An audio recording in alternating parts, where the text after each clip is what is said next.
I'm Lynn Buchanan. I've been diagnosed with breast cancer 2 times. And I learned it is not a death sentence. You can survive.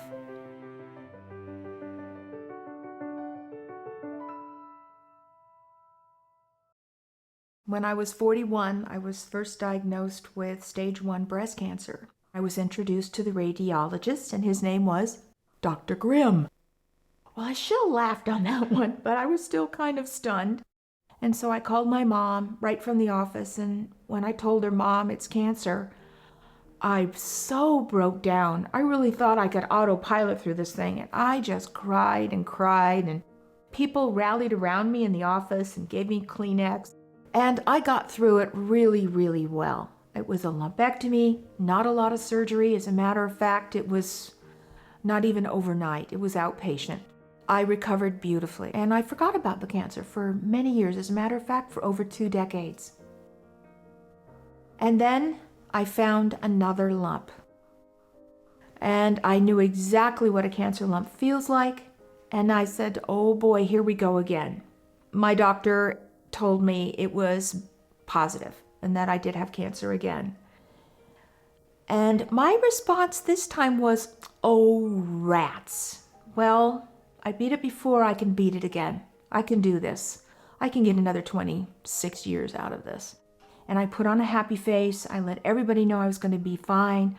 But there was still that fear inside. The fear I was feeling got in my way of making decisions. It was highly distracting, so that when I was given information by my doctor or I read information, it went in one ear and out of the other. So when my family and friends asked me questions, I found I was embarrassed because I didn't have the answers. And then I would get a little snappy with them. And so I went to the cancer support community. I met with one of the staff members. As we talked, she put together a wonderful plan for me on how to regain control of my emotions. One of which was a booklet that she gave me that talked about caregivers. I was supposed to give it to the people that were helping me. Thank goodness I read it first. It reminded me about what they were going through, that they were just as afraid as I was, and that being snippy with them when they asked questions and I didn't have the answers was not the right response. So when I understood that I needed to be a good care receiver, I didn't think I'd get so emotional. I wasn't snippy anymore. Whenever they asked me questions about my treatment or what I was going through, I would say, if I didn't know the answer, I'd say, I don't know. Let's find out. Boy, what a difference that made. It was fantastic. Just that wonderful booklet helped me a lot, but that's just part of the plan to help me get back control. Although it doesn't look like it now, does it? But some wonderful things happened in my treatment process. The first time I went through breast cancer, my left breast was radiated. And so I could not have the normal procedures done. I met with Dr. Watson. You can't forget that name. He said, Lynn, you only have 2 choices. No reconstruction at all, or we have to do a tummy tuck and transplant the fat from your stomach to your breasts. I said, would you repeat that? I get a tummy tuck out of this? And he said, yeah. I said, okay, I can live with that. He said, well, you do qualify for a double mastectomy, even though you don't have cancer in the other breast.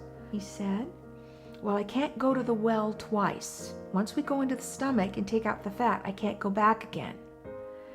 And you might want to have breasts that feel the same. I said, well, that's the data point I needed. Okay, let's go in and we'll do a double mastectomy. So here I was in my 60s, and I was going to have perky new boobs. I felt pretty good about that, and I really kind of focused on that rather than the cancer for a long, long time. And when I told people, I immediately would go into, but I get 2 perky new girls out of this and a new flat tummy. So, there is a silver lining to all this. And people would laugh, and they understood, and I would tell them that I was going to be fine because I knew I would. Another part of the plan I got at the cancer support community was a test that I took. It's called the distress test. I really didn't think I needed to take it, but I took it, and we found, again, I was suppressing my fear through having a very happy face and telling everyone I'm going to be fine. And that was manifesting itself with my relationship with my oncologist. I would go in with a happy face. I wanted to be the best patient he ever had. Well, that backfired because I wouldn't ask any questions. Or if I did, I wouldn't remember the answers.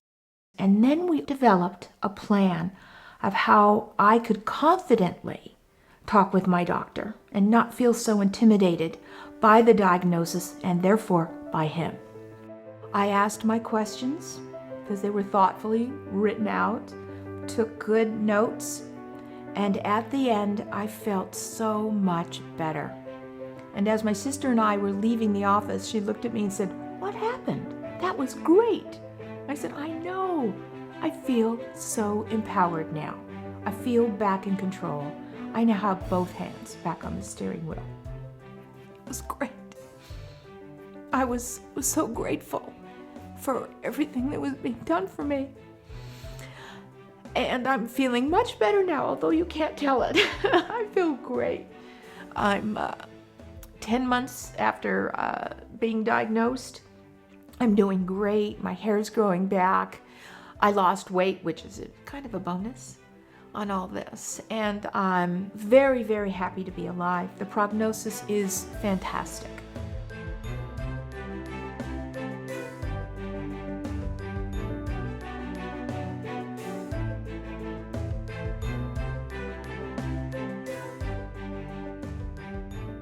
And that's my story. I think it's a good one. I'll see you again in 20 years.